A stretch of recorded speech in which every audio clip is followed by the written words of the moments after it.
Face aux embouteillages ou au vieillissement du parc automobile à Conakry, les autorités guinéennes ont lancé un programme d'acquisition de 2000 taxis pour renforcer l'offre de transport urbain. Le Cameroun a lancé la procédure de passation des marchés du programme d'aménagement visant à relier Douala à Bangui avec des travaux, études et prestations de conseil financés à hauteur de 238 milliards de francs CFA. En Tunisie, les exportations d'huile d'olive ont généré environ 4,3 milliards de dinars, soit environ 13,84 milliards de dollars sur les 8 premiers mois de la campagne 2025-2026.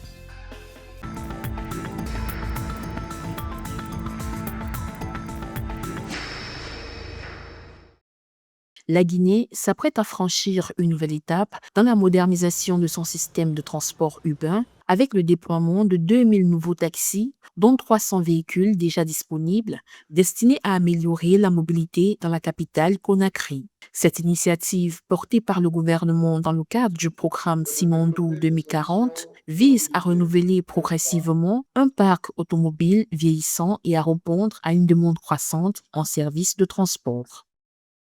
Notre ambition ici est de développer des solutions de mobilité intra- et extraterritoriale dans les domaines routiers, ferroviaires, portuaires, aériens, afin d'assurer le transport des Guinéens et du fret à l'intérieur du pays et vers le reste du monde.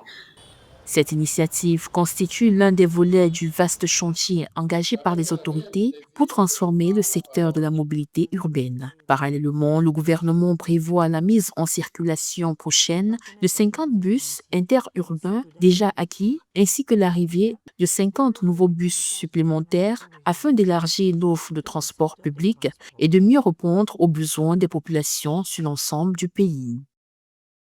Simandou 2040 est une vision nationale qui mobilise tous les secteurs autour d'un objectif commun. Cette opération intervient dans un contexte marqué par d'importants investissements publics en faveur des infrastructures et des services essentiels. Avec un budget national estimé à environ 7,3 milliards de dollars pour l'année en cours, la Guinée affiche sa volonté d'accélérer la modernisation des équipements urbains.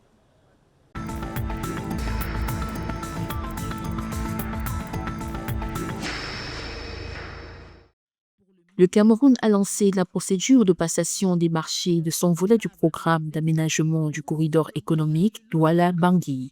Un avis général recense les travaux, études et prestations de conseil financés à hauteur de 362,9 millions d'euros, soit environ 238 milliards de francs CFA. Long de plus de 1400 km, le corridor Douala-Bangui constitue la principale voie d'approvisionnement de la République centrafricaine. Plus de 80% du commerce extérieur centrafricain transite par cet itinéraire qui relie Bangui aux infrastructures portuaires camerounaises.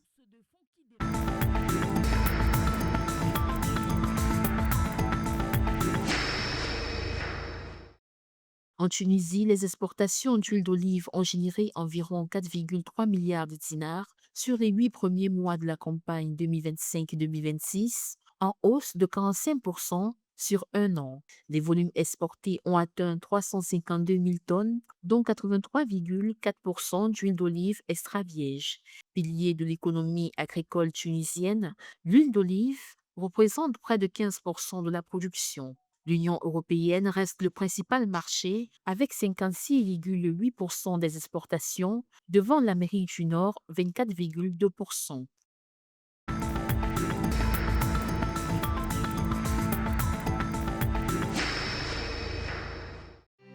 La Banque africaine d'import-export a levé 1,5 milliard de dollars sur les marchés internationaux, soit la plus importante émission obligataire de son histoire.